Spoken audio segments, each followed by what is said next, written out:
ادب سرائے صفحات سے سماعت تک۔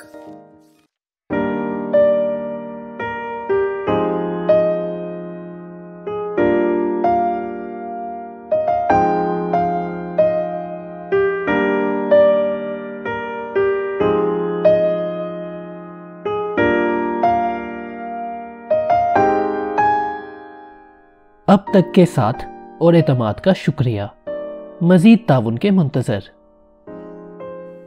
راجا گدھ بانو قدسیہ، قسط نمبر 23۔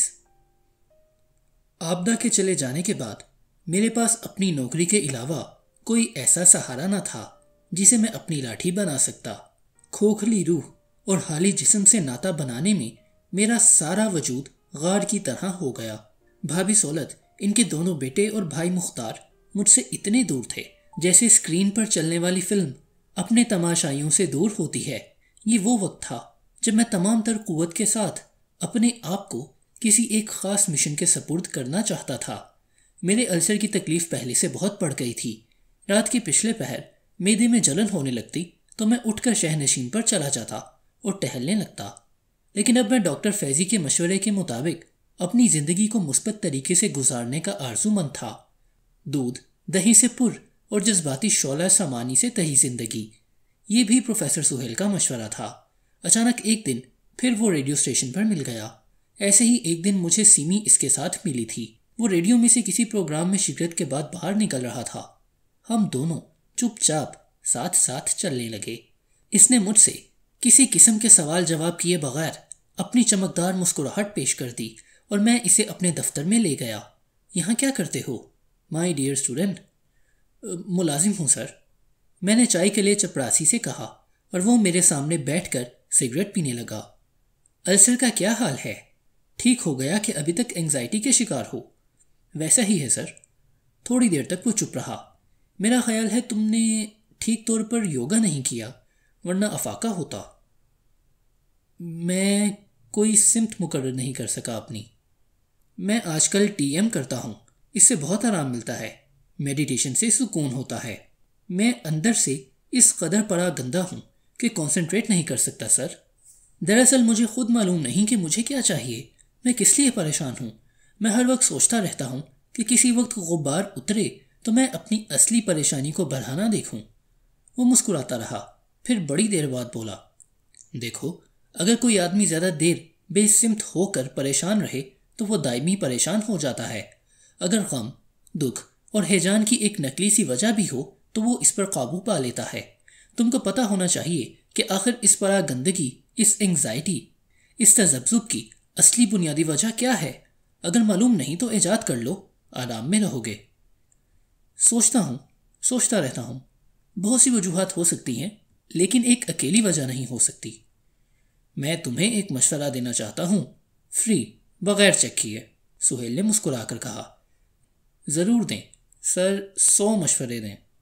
تم کو اپنے آپ کو کوئی سمت دینی ہوگی، کوئی مشن اپنانا پڑے گا، کوئی گول، کوئی منزل، ورنہ تم خالی بیڑے کی طرح سمندری لہروں میں بھٹکو گے، کبھی بحر قلزم میں، کبھی بحیرہ عرب میں۔ میں اس قابل نہیں ہوں، میں اپنا کوئی مشن نہیں بنا سکتا سر۔ نو تھینک یو۔ وہ بڑی دیر تک میرا چہرہ دیکھتا رہا۔ اپنے ارد گرد دیکھو، جو لوگ زندگی میں کوئی مشن بنا لیتے ہیں، چاہے چھوٹے سے چھوٹا کیوں نہ ہو، وہ السر کا شکار نہیں ہوتے۔ پیغمبروں کی زندگی غور سے دیکھو، وہ بڑی سے بڑی ذاتی قربانی دے کر بھی السر کا شکار نہیں ہوتے۔ کوئی ٹریجڈی انہیں ہلاک نہیں کر سکتی۔ بے نام جستجو، بے مصرف تلاش نہ ہو۔ زندگی میں ایک مشن ہو، چاہے بالکل چھوٹا، مثلا بہتر کینوں کا باغ لگانا، پاکستان کے لیے نئی قسم کی گندم بونا، پلاسٹک کی ڈوری سے قالین بننا، کسی بچے کو CSP کرانا۔ سر، آپ کا کوئی مشن ہے؟ ہاں ہے۔ کیا ہے سر؟ میں اب 19ویں گریڈ کے لیے کوشش کر رہا ہوں، پھر میں پروفیسر ہونے کی کوشش کروں گا۔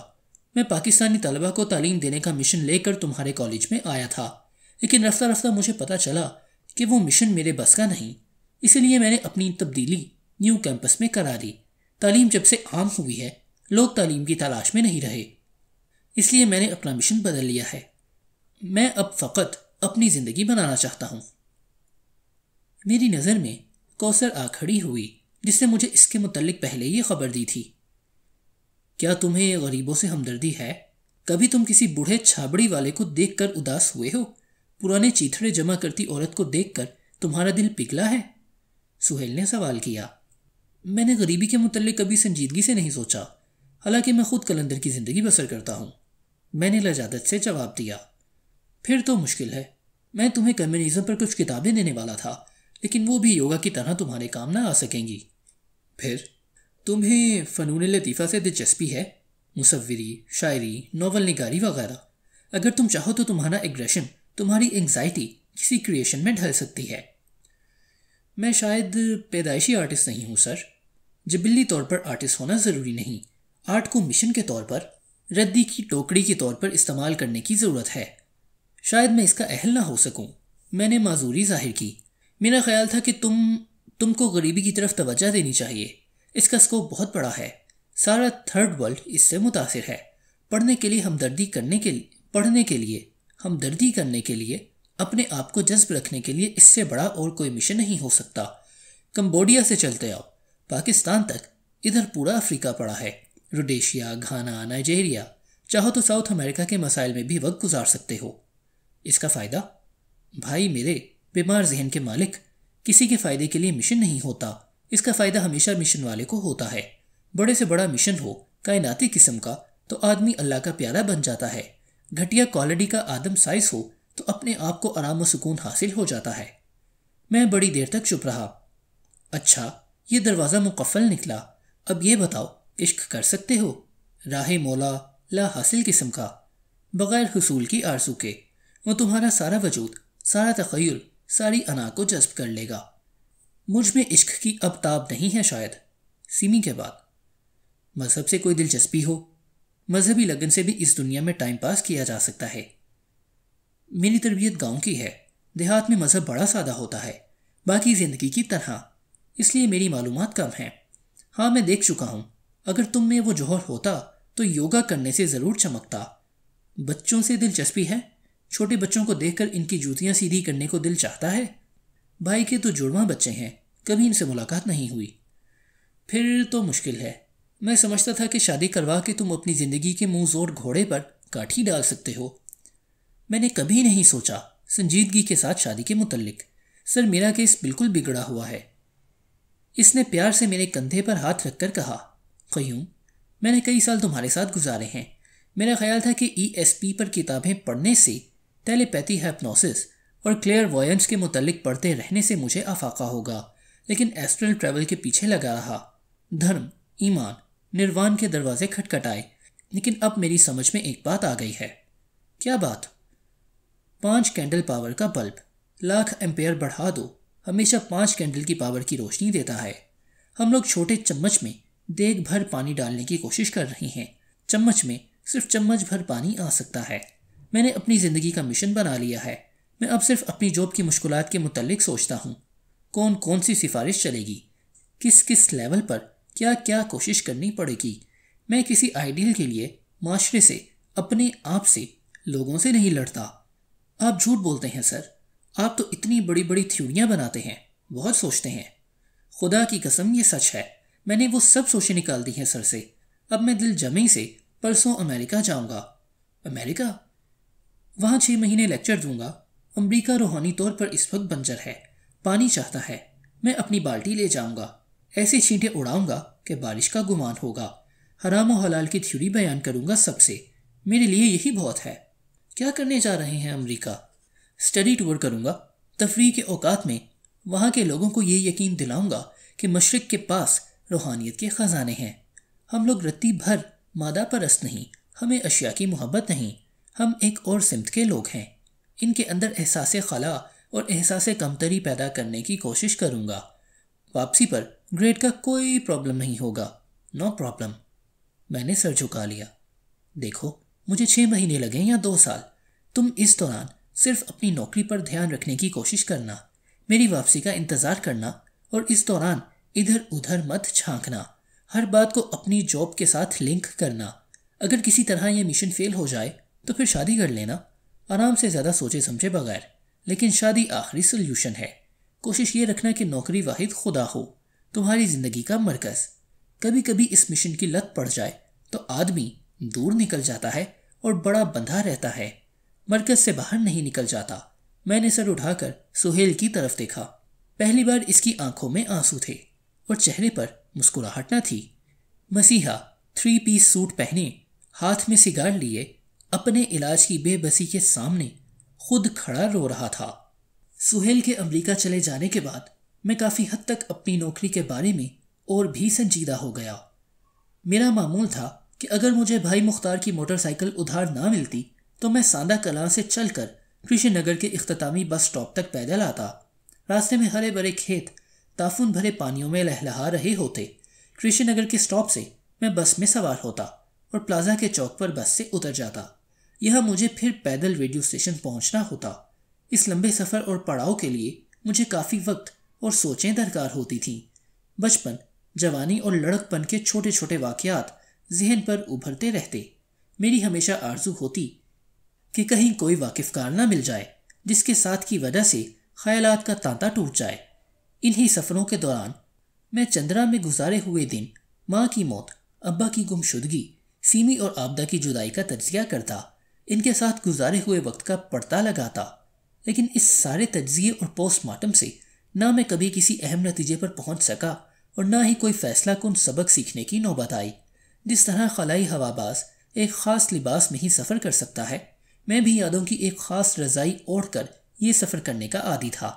اس لیے سہیل کے مشورے کے بعد جو پہلا مثبت کام میں نے کیا وہ موٹر سائیکل کی خرید تھی۔ نئی موٹر سائیکل میں نے بھائی مختار سے پیسے ادھار لے کر خریدی تھی اور انہوں نے مجھ سے دنیا داری کے آثار سر نکالتے دیکھے تو بخوشی ادھار دے دیا۔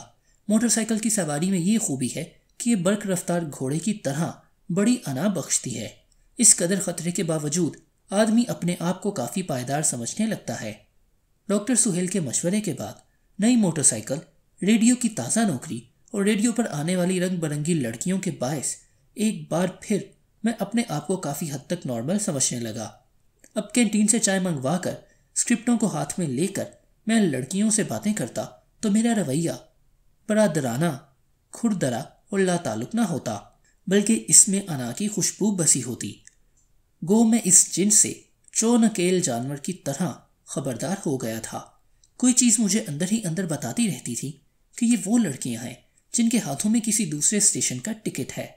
یہ میرے پلیٹ فارم پر رکیں گی، کوکا کولا پئیں گی، اپنی پسند کا میگزین خریدیں گی اور پھر ہاتھ ہلاتی کسی اور شہر کے لیے کسی اور ٹرین میں سوار ہو جائیں گی۔ اس لیے ریڈیو اسٹیشن پر جہاں آنسو گیس زیادہ پھیلی ہوتی ہے، میری آنکھیں بہت خشک تھیں اور میں بہت محتاط بھی رہتا تھا اور ملا جلا بھی۔ ریڈیو اسٹیشن کا محکمہ عام محکموں سے قدرے مختلف ہے۔ سرکاری دفتروں میں مرد عورتیں اس طرح کام نہیں کرتے، اور اگر کرتے بھی ہیں تو عام دفاتر کی طرح بیرونی طور پر ان میں بڑا رکھ رکھاؤ اور خشک دفتری پن موجود ہوتا ہے۔ ٹیلی ویژن کے کام کی نوعیت ریڈیو سے ملتی جلتی ہے، لیکن یہاں پیٹی بورژوا اور انگریزی خواہ طبقے کے باعث ماحول میں ایک خاص قسم کا تصنع اور خشکی ہوتی ہے۔ فلمی دنیا میں بھی عورت اور مرد بہت قریب رہتے ہیں، لیکن وہاں وہ فضا نہیں ملتی جو ریڈیو اسٹیشن پر ہوتی ہے، کیونکہ فلمی کارکنوں میں وہ ہلکا سا حجاب، شوریت، فاصلوں کی کسک نہیں ہوتی جو آرٹسٹ سے وابستگی کے باعث دونوں جنسوں میں خود بخود پیدا ہو جاتی ہے۔ ریڈیو اسٹیشن پر اگر عملہ دلی طور پر ادب پرست، موسیقی نواز اور دل دادائے ڈرامہ نہ بھی ہو تو ریڈیو کی روایات ہی ایسی ہیں کہ اچھے شعروں پر سر دھسنا، مناسب لے پر داد دینا، مکالمے کی چست ادائیگی پر قربان ہونا سب کا شیوا ہے۔ یہاں پہنچ کر طوائف آرٹسٹ بن جاتی ہے۔ مراسی ضلع جگت کا بادشاہ نظر آتا ہے۔ یہاں فلمی دنیا والے ٹھٹول اور پھکڑ بازی نہیں ہوتی، ایک ہلکا سا غلاف تعریف و تحسین کا، ایک سطحی سی اخلاقی پابندی، ایک غیر محسوس سی آرٹ نوازی سب پر چھائی رہتی ہے۔ کاتب سے لے کے انجینئر تک، چپڑاسی سے لے کر آرڈری صاحب تک، طبلہ نواز سے لے کر ساؤنڈ ریکارڈسٹ تک، چھوٹی اناؤنسر سے لے کر تجربہ کار براڈ کاسٹر تک، سب اپنے آپ کو زیادہ سے زیادہ ادب نواز، موسیقی پرست اور ڈرامہ شناس ظاہر کرنے کی کوشش کرتے ہیں۔ اس لیے ریڈیو اسٹیشن کی فضا ہمیشہ ملن رت سے مشابہ رہتی ہے۔ یہاں بھی ضرورتیں چلتی ہیں، جھگڑے ہوتے ہیں، ایکسپلینیشنز طلب کی جاتی ہیں، ادھار مانگے جاتے ہیں، فائلیں خراب ہوتی ہیں، چغلی میٹنگ جاری رہتی ہے۔ وہ سب کچھ چلتا ہے جو دفتروں میں چائے کے ساتھ ساتھ چلا کرتا ہے، لیکن اس کے ساتھ ساتھ ریڈیو اسٹیشن پر ایک موسم ہوتا ہے جو ملن رت سے مشابہ ہے، ادب نوازی، موسیقی اور ڈرامے کی ہلکی پھوار، جن سے مخالف سے میل ملاقات کی رت۔ میں نے ریڈیو اسٹیشن پر ایسے ہی موسم میں امنل سے کہا، ادب سرائے۔